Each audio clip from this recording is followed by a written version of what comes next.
শপথ নেয়ার পর ব্যস্ত শিডিউলের মধ্যে দুদিন ধরে প্রধানমন্ত্রীর কার্যালয়ে বসছেন তারেক রহমান। সময়ানুবর্তিতা থেকে শুরু করে পুরনো কর্মচারীদের সঙ্গে আন্তরিক আচরণ সব মিলিয়ে প্রধানমন্ত্রীর কার্যালয়ে তার উপস্থিতি ঘিরে তৈরি হয়েছে ইতিবাচক আলোচনা।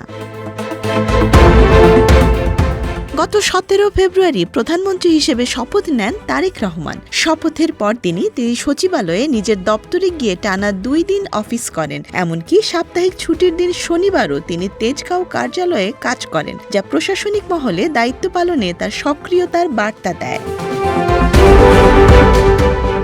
রোববার রোজার সময়সূচি অনুযায়ী সকাল 9টা 5 মিনিটে সচিবালয়ে পৌঁছান প্রধানমন্ত্রী। গুলশানের বাসা থেকে রওনা হয়ে নির্ধারিত সময়ের আগেই অফিসে উপস্থিত হওয়ায় অনেক কর্মকর্তা কর্মচারী বিস্মিত ও অভিভূত হন। সকাল 9টা 20 মিনিটে এক সাংবাদিক সামাজিক মাধ্যমে প্রধানমন্ত্রীর অফিসে আগমনের ছবি তোলার অপেক্ষায় ছিলেন। পরে তিনি জানতে পারেন প্রধানমন্ত্রী তারেক রহমান তার 15 মিনিট আগেই সচিবালয়ে প্রবেশ করেছেন। অফিসে এসে প্রধানমন্ত্রী খোঁজ নেন কোন কোন প্রধানমন্ত্রী ও উপদেষ্টা উপস্থিত আছেন। পাশাপাশি তিনি মৌখিক নির্দেশনা দেন নির্দিষ্ট সময়ে সবাইকে উপস্থিত থাকতে হবে। প্রশাসনিক শৃঙ্খলা ও সময়ানুবর্তিতার বিষয়ে তার এই অবস্থান কর্মকর্তাদের মধ্যে নতুন বার্তা দেয়।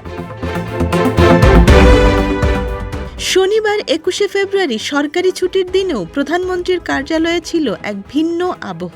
সকাল 10টা 10 মিনিটে কার্যালয়ে প্রবেশ করেন তারেক রহমান। তাকে স্বাগত জানান মুখ্য সচিব ABM আব্দুস সাত্তার, সামরিক সচিব মেজর জেনারেল আবুল হাসনাত মোহাম্মদ তারেক সহ ঊর্ধ্বতন কর্মকর্তারা। নিয়ম অনুযায়ী কার্যালয় চত্বরে একটি চারা রোপণ করে তিনি মূল ভবনের দিকে যান। এ সময় প্রোটোকলের কারণে দূরে দাঁড়িয়ে থাকা কয়েকজন কর্মচারীর দিকে নজর যায় তাদের মধ্যে ছিলেন অফিস সহকারী, মালি ও ড্রাইভার, যারা সাবেক প্রধানমন্ত্রী বেগম খালেদা জিয়ার সময়কাল থেকেই কর্মরত। হঠাৎ তাদের মধ্যে একজনকে দেখে স্মৃতিচারণায় আবেগ আপ্লুত হয়ে প্রধানমন্ত্রী বলে ওঠেন, তুই নূর না? তিনি ছিলেন নুরুল আমিন, বর্তমানে প্রধানমন্ত্রীর কার্যালয়ের একজন ড্রাইভার।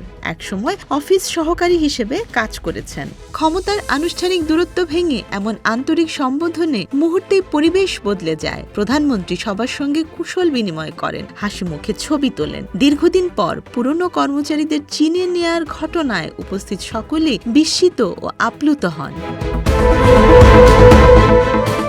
প্রধানমন্ত্রীর কার্যালয়ে কর্মরতদের ভাষ্য, সময়ের প্রতি কঠোর মনোযোগ, প্রশাসনিক শৃঙ্খলার বার্তা এবং একই সঙ্গে সাধারণ কর্মচারীদের প্রতি আন্তরিকতা, এই দুয়ের সমন্বয়ই সবার মনে ইতিবাচক ছাপ ফেলেছে। ক্ষমতার আসনে থেকেও মানবিক সম্পর্ককে গুরুত্ব দেয়া প্রধানমন্ত্রী হিসেবে দায়িত্ব নেয়ার পর প্রথম কয়েকদিনে তারেক রহমানের এই আচরণ প্রশাসনিক অঙ্গনে এক ভিন্ন বার্তা ছড়িয়ে দিয়েছে। আর সেই কারণেই প্রধানমন্ত্রীর কার্যালয়ে এখন আলোচনা, যেভাবে দায়িত্বশীলতা ও মানবিকতায় মুগ্ধতা ছড়ালেন তারেক রহমান, তা নিয়েই এখন সকলের মাঝেই চলছে আলোচনা। Desk report, Dhaka express.